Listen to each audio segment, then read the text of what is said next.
And so, my fellow Americans, ask not what your country can do for you. Ask what you can do for your country. Welcome to the Politics, Prepping, and Paranormal Podcast.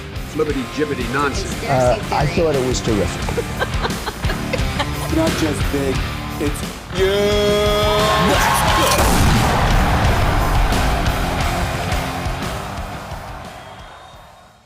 Welcome, and thanks for listening to the Politics, Prepping, and Paranormal Podcast. My name is Jeff Morey, and I'm your host. This week, I have another special guest and great interview lined up with Kenneth Strange Jr. Ken has a very long and distinguished career as an award-winning author, former FBI agent, licensed private investigator in the state of California, consultant, and multilingual speaker of 3 different languages, who has traveled the world to more than 65 different countries.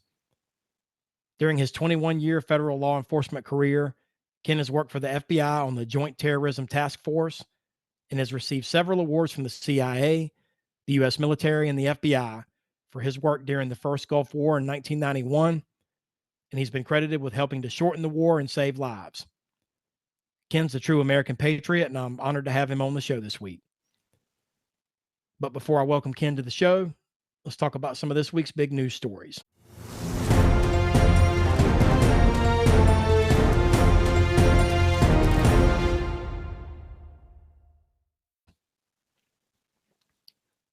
This week, our neighbors to the north elected a new prime minister to replace crooked globalist Justin Trudeau and have elected yet another Liberal Party clown, Mark Carney. This effectively continues over a decade of liberal governance, and I have no doubt will further strain relations between Canada and the U.S. Carney is a former central banker and has no prior elected political experience.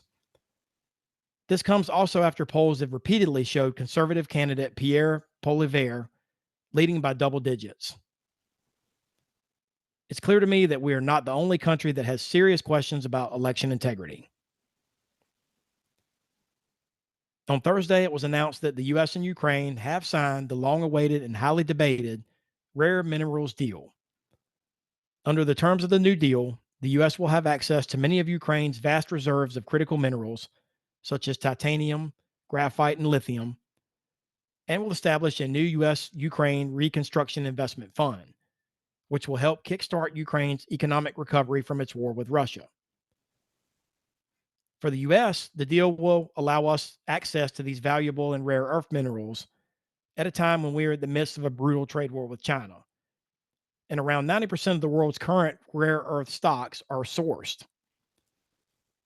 For Ukraine, the deal is seen as being essential to getting further access to U.S. military aid against Russia. As much as I have been critical and outspoken against supporting Ukraine in any way, other than in the form of humanitarian aid in their war with Russia, I personally love this deal, and I don't have an issue supporting Ukraine if we are finally getting our fair share in return. I will be curious to watch how the stock market reacts to this news in the coming weeks, as further details hopefully will emerge on when and how much of the minerals we'll be able to exploit. In Congress this week, 3 Republicans sided with all Democrats in an attempt to undo President Trump's global reciprocal tariffs that have been imposed on most countries around the world. Senator Rand Paul of Kentucky, Susan Collins of Maine, and Lisa Murkowski of Alaska joined all Democrats in support of the resolution, and the vote ended in a tie, 49-49, with Senators Mitch McConnell and Sheldon Whitehouse, who had previously voiced support for the resolution, absent for the vote. Of course, in this situation, the vice president holds the tie-breaking vote, and of course, Vice President Vance voted against it.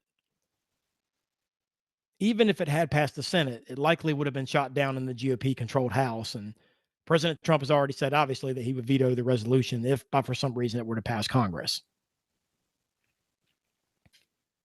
Chatter in conspiracy circles this week is on Tuesday, Pakistan's information minister, Atullah Tarar, claimed that India is preparing a military strike against Pakistan after releasing military readiness statements from New Delhi.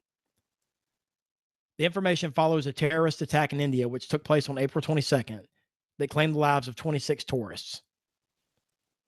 Of course, at this point, this is just speculation, but valid intel and a legitimate claim from a high-ranking official from Pakistan nonetheless.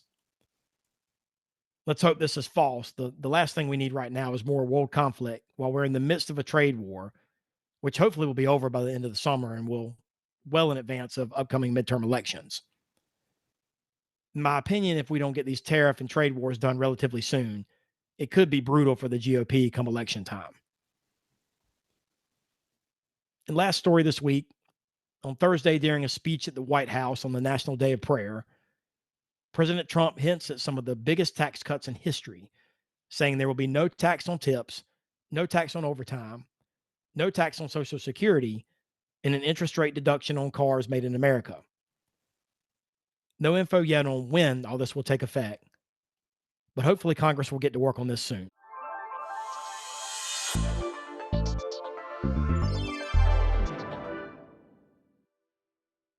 All right, that's what's going on in our country and around the world this week. At this time, I would like to welcome my guest, Kenneth Strange, to the show. Welcome, Ken, and thanks for joining me. Jeff, thank you for having me. It's a real pleasure. Before we talk about your distinguished career and some of your books, would you tell us briefly about your childhood and what made you decide to get into law enforcement? Well, certainly, Jeff. I was born in New York City in 1955 in a little place you've probably never heard of called Brooklyn, and I was the oldest of five children. We lived in a brick row house in a kind of a lower middle class setting with a public school down the street. The precise address was Avenue P and Quentin Road. So my father was a NYPD officer. My mother had been a secretary, but when she got married, she became a homemaker, a housewife. Uh, excuse me. My neighbors were, by and large, Irish Americans, Italian Americans, and Jewish Americans. So it was, it was a nice neighborhood. Neighbors looked out after each other, and at the time, you could actually leave your door unlocked. It was that safe. I attended parochial school, graduated in 1969 from elementary school, and it was I remember 1969 because the Mets won the World Series that year, and we had a man on the moon. And of course, the Vietnam War was in full swing. Awesome. Could you tell us about some of your time and experiences working on the Joint Terrorism Task Force with the FBI and Department of Justice? Yeah. Just to back up a second, before I jump in there, my path to law enforcement was circuitous. In fact, I was actually, although my father had planted the seed for going into law enforcement, I had actually started out in a career with teaching. So I was teaching Spanish and I was teaching English as a second language. And later I had a 5-year stint in Saudi Arabia teaching English. When I came back to the United States to go to graduate school, it was there that I met an FBI agent who was recruiting at the school. And he said, "Hey, I like your background. You speak Spanish, you've been in Saudi Arabia, and you know Arabic. And I think the FBI could use someone with your talents."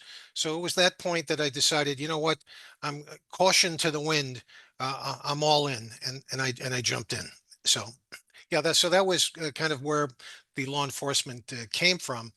As when I graduated from Quantico, I was assigned to the terrorism task force in Newark, New Jersey. And this was an amazing task force. It was a proactive, high octane JTTF, and you really had to have your A game when you got there.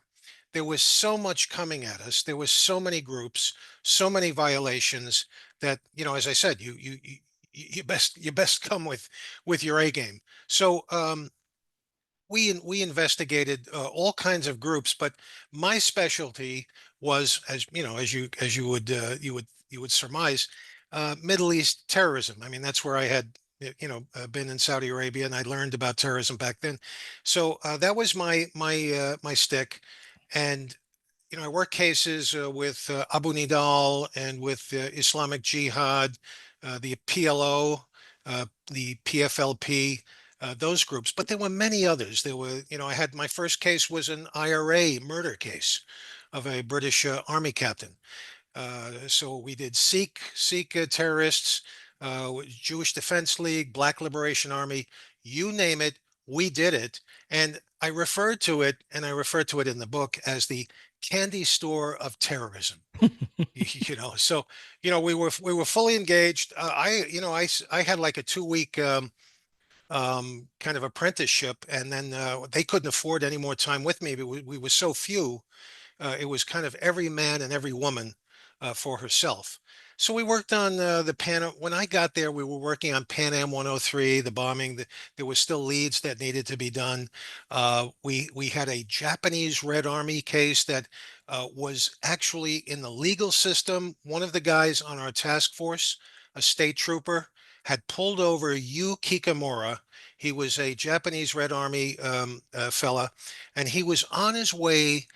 Pulled him off on the New Jersey Turnpike, and he was on his way to, I think it was Manhattan, to the U.S. Naval recruiting station with a trunk full of bombs with all kinds of shrapnel and projectiles. So, I walked on the squad.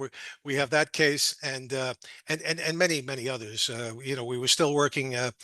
Joanne Chesimar, aka Satu Shakur, she's the black lady that had murdered was involved in the murder of a New Jersey state trooper. She had been arrested, put in jail, and then escaped jail and made her way down to Cuba. So we were still doing some of that stuff, and in addition, because I spoke Spanish and because I came into the FBI under the Spanish language program, my collateral duty was Cuban intelligence matters, because Newark, or this part of New Jersey, has the second highest population of Cubans in the United States, and the first being Miami. So that, and I would say some of the highlights on the JTTF.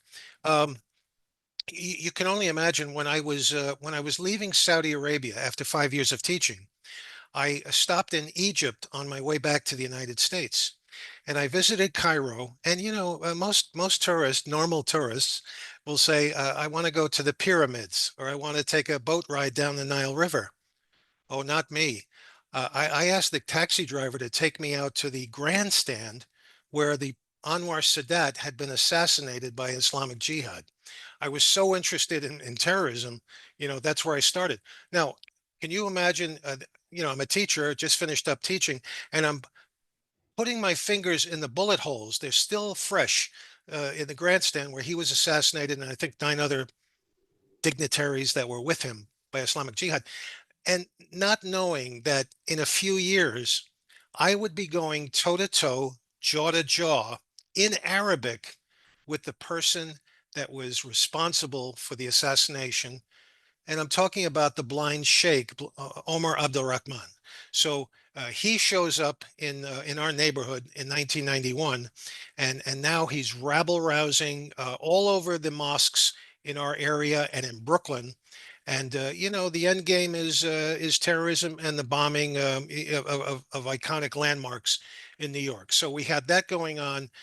We then had the Gulf War, the first Gulf War. So we were working, trying to protect our citizens from any Islamists or jihadists, and we were quite successful, I should add. And so that, and then I exposed a Ba'athist agent for Saddam Hussein, who was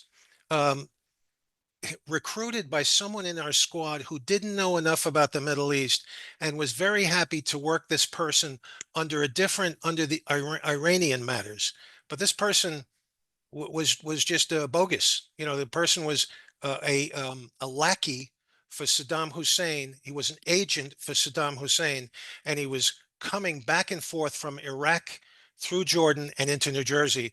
And then during the day, he was some type of a country club manager. He had a nearby resort. but at night he was something else. Wow. Did you ever, you had to felt threatened for your life working some of these cases and some of these high profile things overseas that you did? How does that feel just being in that world and dealing with that on a daily basis? Yeah, well, that's interesting you say that, Jeff, because this operative, this Saddam Hussein operative from the Ba'ath Party, he actually had me scared at one point because he invited me to his place, an apartment in New Jersey, and I knew I had to take a chance. And for many reasons, I thought I could collect a lot of intelligence because he just couldn't keep his hatred for the United States pent up within him. And so, I accepted the invitation. Of course, I told everybody in my squad where I was going. Absolutely. And I said, look, if I don't come back and, such and such, you come get me. Right. And all we had was a beeper, but I was armed. And so, I went over there. And of course, true to form, he threw in a video and he said, look, this is the real me. And I'm looking at Saddam Hussein. I'm looking at him in the table right next to Saddam Hussein, and he's getting an award. And he goes, "This is." He just can't contain himself. He says, "This is power, much better than your president's. Your country sucks." And I got a little nervous at that point, and I kind of put my hand on my gun in case he, in case he wanted to go to heaven or try to go to heaven or something. But yeah, that was one time where I thought, geez, be careful. The other time was I was Jeff. I was no longer with the FBI. I was out of the FBI for about a year, and I was now working for, and you may have heard them in the news lately, the U.S. Agency for International Development. So I'm a investigator for that entity, and I'm in Costa Rica, which is it was quite a nice assignment. I was in San Jose, Costa Rica, a beautiful tourist place. But I get a phone call from the unit chief of the FBI in Washington, D.C., and he says, Strange, I've been looking for you for about a year. And I'm like, what did I do wrong? And he said, well, congratulations. You've made it to a Hezbollah top 10 list.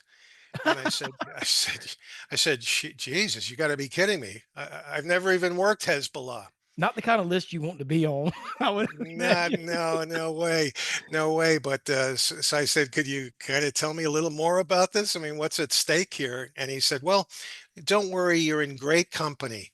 He said that there's another FBI agent from New York and a CIA officer that's also on this list. It's the three of you. And we've gotten this from two separate reliable intelligence agencies overseas. And so I said, well, what kind of list?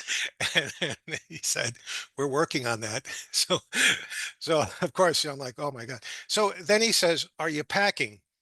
And I said, I was so, I said, you mean packing to leave? And and he goes, no, no, no. Are you packing a weapon?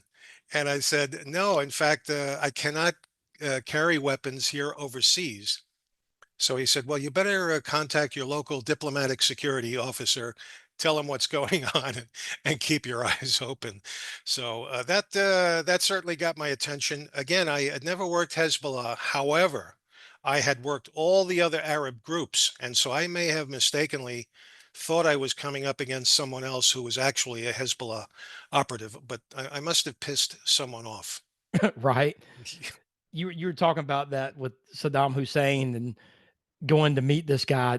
You always see in the movies where in the movies that you walk in the room and they've got all these security guys and they pat you down from head to toe. And so they didn't do any of that. They let you just carried your weapon openly in there and they didn't pat you down and, No. question you and everything. There wasn't any kind of, psycho evaluation or anything when you were going in to talk to this guy. No, not really. It was kind of a loosey-goosey thing. I mean, we were so few and there was so much coming at us, and you just, you just put it on your shoulders and said, I'm going to run with this, and I think there's something here. I'll take my chances. Of course, I will exercise some caution, but that's just the way we operated, and many of us operated that way at the time. Right. You brought up the USAID, the Agency for International Development. I was going to ask you about that. What are your thoughts on all these reports under the Trump administration of the corruption and exorbitant spending on ridiculous ventures like promoting DEI and transgender ideology. I'm looking at the White House website now. It's actually on the White House website. You've heard about all these things. I mean, I figured I'd Oh, ask you. I yes. mean, I'm sure that was Yeah. a lot of this is sent you, but 15 million to advance diversity, equity, and inclusion in Serbia's workplaces and business Yeah. communities. Yeah. 70,000 for production of a DEI musical in Ireland. Yeah.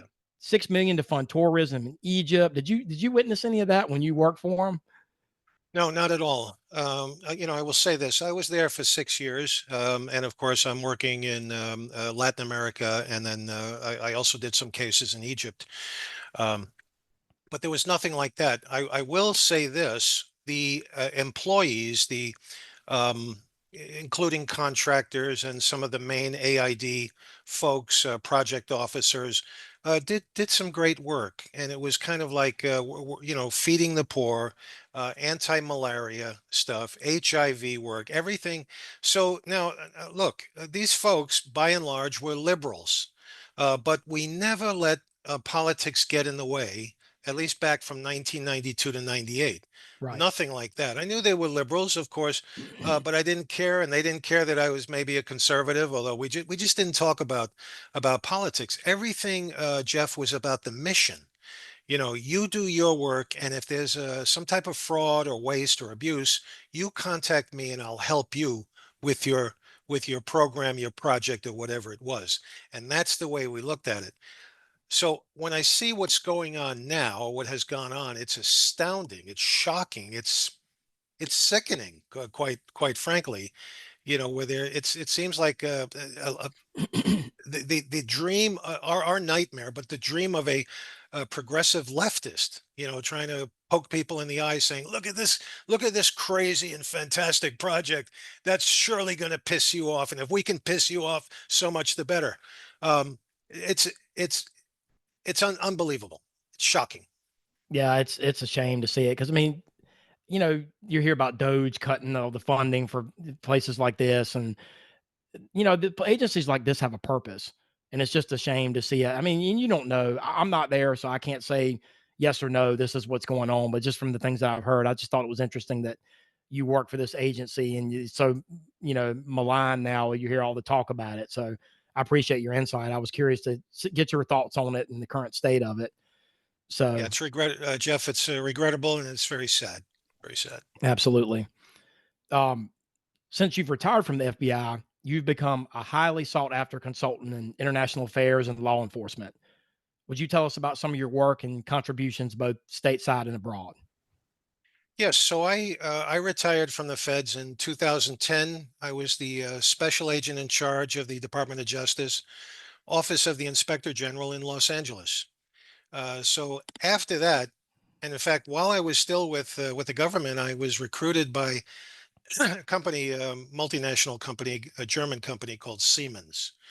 And I was asked to be the compliance head of compliance investigations, working out of Mexico City. And we started from scratch, and I had to pick like 4 or 5 investigators and from around the region, which I did. So I was there for about 2 years, and I worked some pretty interesting cases, and we had all of Latin America and purview of all of Siemens in South America. So, there was in Brazil, we worked a case against a CEO there who was involved in money laundering, offshore money laundering to an offshore bank. So that CEO was shown the door. We had another CEO in another country, which I'm not going to name, who was involved in all kinds of stuff, from verbal and sexual abuse to assault and battery to misusing property, buying a motorcycle. He bought a motorcycle. He had no reason to get a motorcycle. He hadn't talked to anybody, had it approved. When we asked him why, and this is bizarre, he says, "Well, yes, maybe I should have talked to someone about that motorcycle I purchased, but that I purchased with our funds. But you see, I saw a Tom Cruise movie where Tom Cruise escapes his business or the place in a motorcycle. And I thought that could happen here in this country. So I needed the motorcycle to make the escape. And that's why I did it. So I mean, just bizarre. But what this person was doing was terrorizing his own workforce because it was such a poor country and these people needed the job so badly that they would put up with anything. And this guy was a tyrant. He was a former military guy from another country. And in the end, I did some surveillance work at an airport in that country. And the most interesting thing was I actually found someone that was very close to him who had just a terrible story, which we later confirmed. And that was the end of him. He was shown the door as well. But yeah, no, there was some pretty good cases with Siemens. Um, there was one that was very, very dangerous, probably more dangerous than anything I had ever done in the FBI. I'll come back to that story at another time Understood. because it's a little complicated. And let me put it this way. I was sent down to this country to just do some fact finding on a very small procurement. And it turned out to be something much, much, much bigger than I ever expected. And at one point, I'm sitting in this vehicle, being driven by a chauffeur with a gun. He has a gun on his side, and I'm thinking, holy crap! If he knows what's in my briefcase, that I've just gotten a confession, he could easily just tap me in the back of the head and throw me in a ravine, and no one would really know or find out until much later. That was the scariest thing, and it just totally one thing I thought it was small, and it just turned out to be mammoth. Wow. In your award-winning crime novel, A Cop's Son, it tells the story of your time in service in federal law enforcement and conflicts with jihadists, cartels, and international perpetrators of fraud. Without giving away too much of the storyline of the book, could you tell us a little bit more about some of the stories and the characters of the book that made it a bestseller? Yeah, I mean, so when I think about the time we did with the Department of Justice, this was on the southwest border. So we had I worked all kinds of violations. So there was one case. It's mentioned in the book, and it's about a U.S. Marshals Service detention enforcement officer who took a liking to female inmates and then subsequently abused them.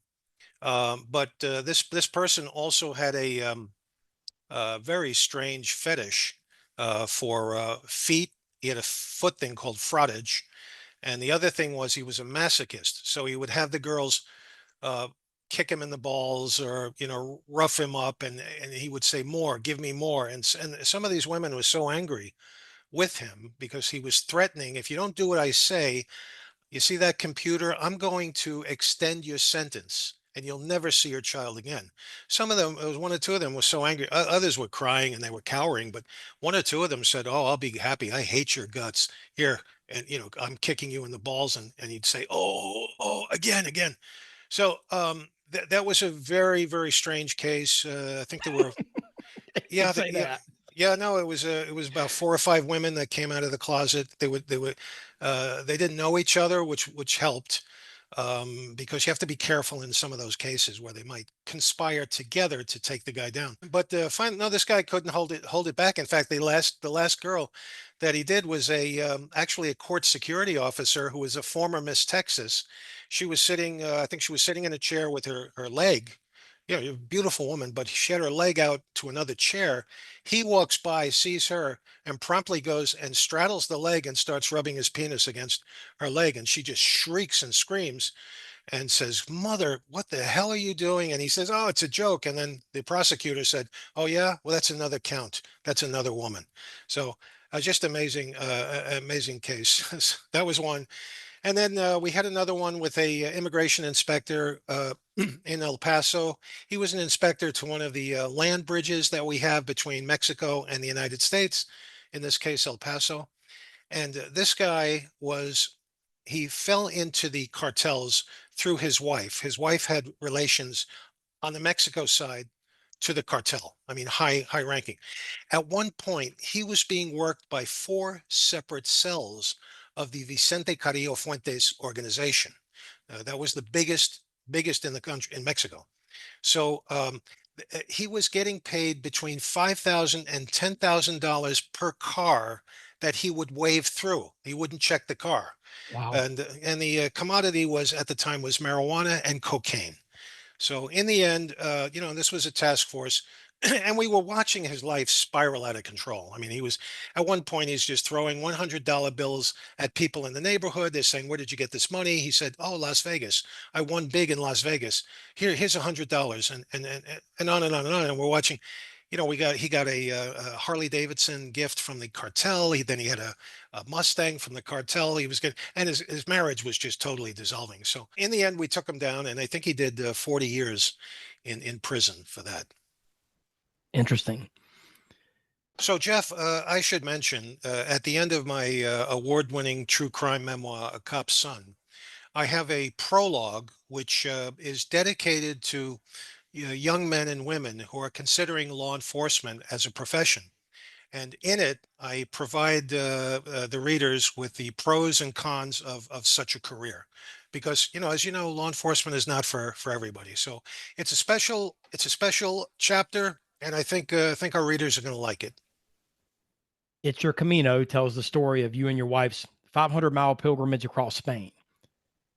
Can you talk about that experience, how long it took you to make the journey, and the impact and effect it had on your lives? Jeff, great question.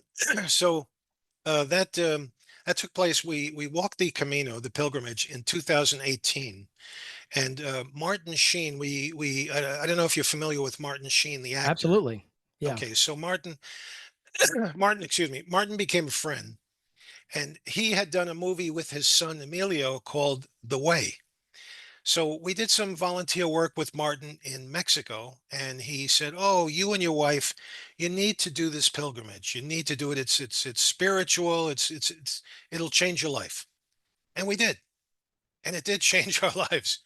And it was 500 miles in 31 days, and we're still married.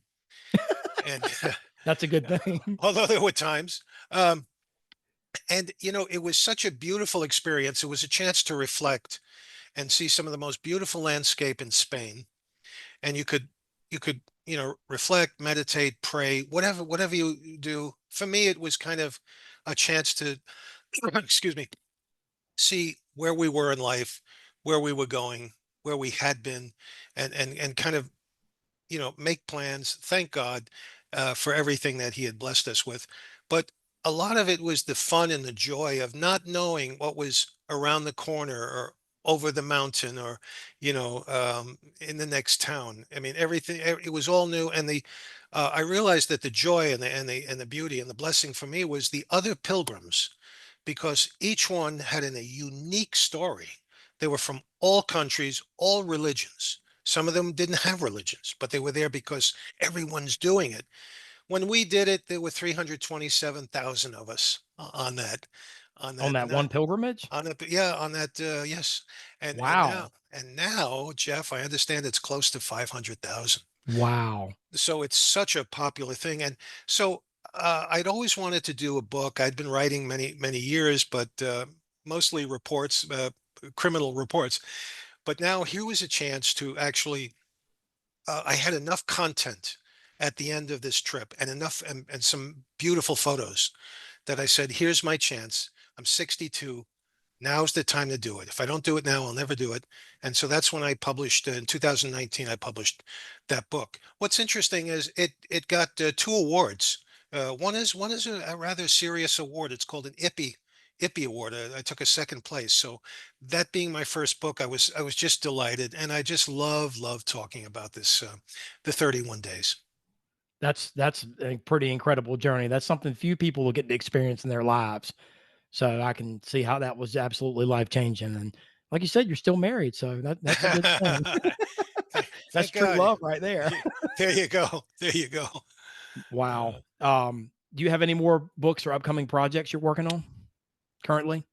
Yes, I do. I have I've just finished writing another book called Land of Sand, and it's a coming of age love story set in the Middle East.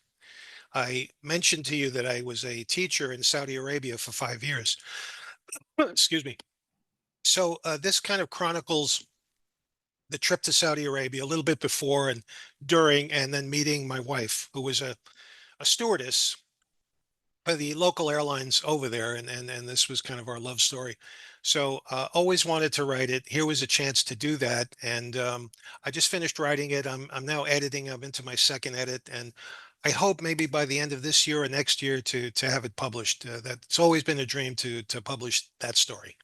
Fantastic. Now that you're retired from law enforcement, I know you spend a great deal of time writing and promoting your books.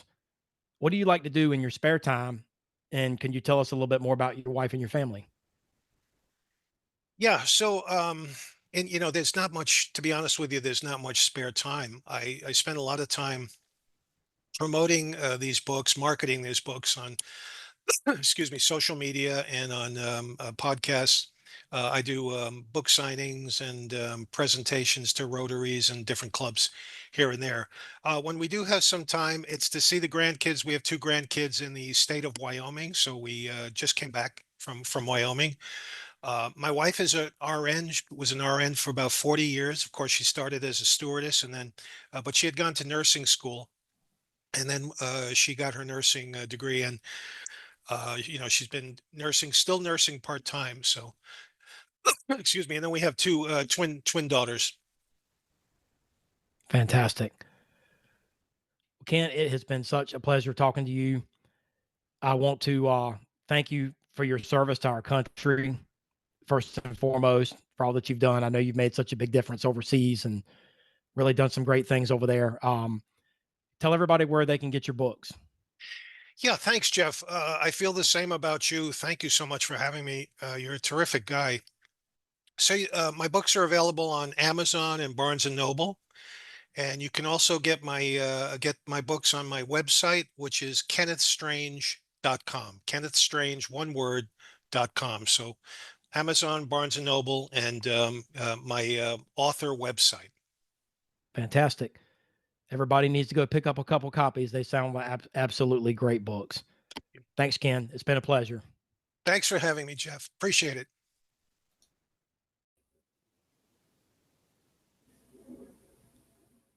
And that's my show for this week. I'd like to thank my special guest, Kenneth Strange, for joining me. Be sure to grab a copy of both of his books, A Cop's Son and It's Your Camino, available directly from Ken's website, kennethstrange.com, or you can also pick them up on Amazon or Barnes & Noble. Both are award winners and great reads. Look up and follow Ken on his social media accounts, and follow me as well on my social media, X, Facebook, Blue Sky, and Instagram. Or you can email me direct at thepppodcast@yahoo.com. Thanks for listening, and I will be on vacation for the next 2 weeks, heading home to my old stomping grounds in Northeast North Carolina, and I'll be working on some new material and some big things and big changes to the show. See you back here on May 24th for my next brand new show. Thank you for listening to the Politics, Prepping, and Paranormal Podcast. Your source for real news and analysis on politics, prepping, paranormal, conspiracy theories, and the volatile state of the world we live in. Tune in next week and every week for a new episode. And stay safe, stay healthy, and stay vigilant.